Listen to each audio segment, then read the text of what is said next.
Kasi may puso nandito. Oo. So, yun ang ano nyo talaga, yung manghingi. Naman kayo may puso nandito. Yung po sa nagigay opo. Mamumulong kayo. Lumabas ka doon. Ayun na. Ang hirap, no, kuya? Sa mga isa na lang talaga nakapingay. Nakasanayan mo para Pag nakasanayan mo, bali wala na rin. Patayuin mo lang ako. Patayuin mo lang ako.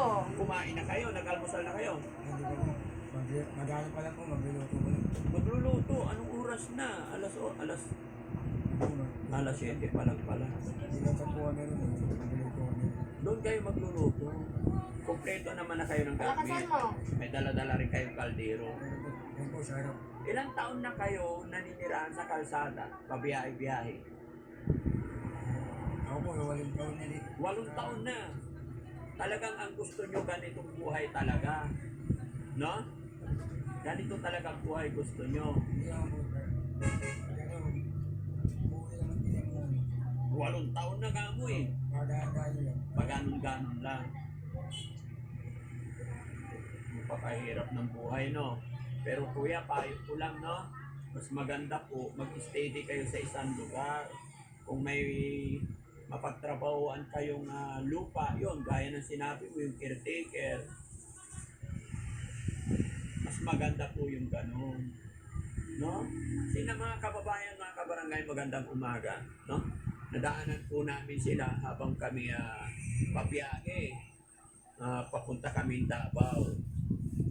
Nadaanan natin itong mga kapatid natin na nakasulat sa tarpaulin nila na humihingi sila ng ano yung nakasulat ulit. Tulungan mo yung Sir, dalag mo doon, Trax. Sir, Tingnan mo lang. ma'am, patulong po sa inyo pambili lang ng pagkain sa daan. Salamat po.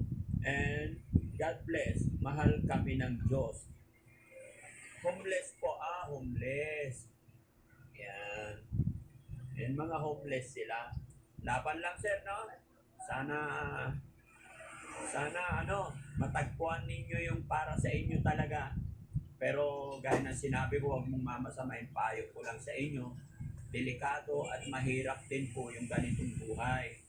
Kung mayroon kayong makikitang lupa na pwede kayong maging caretaker, magtanim-tanim lang po kayo, mas mabubuhay. No?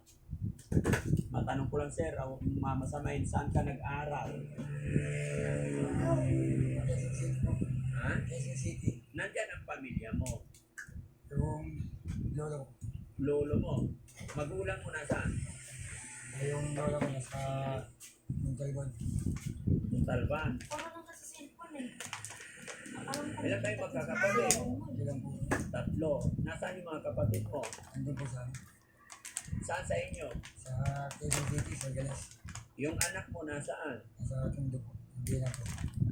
Ilang taon na yung anak mo? Ako po. 14. manahimik. Magpo-14. Tignan mo? Kung may bahay ka sa isang lugar tapos kasama mo yung anak mo, mas masaya, di ba? Pero okay lang yan. I respect your decision. Alam ko kung saan kayo masaya, di ba? Mga ganitong mga kapatid natin, mga kababayan.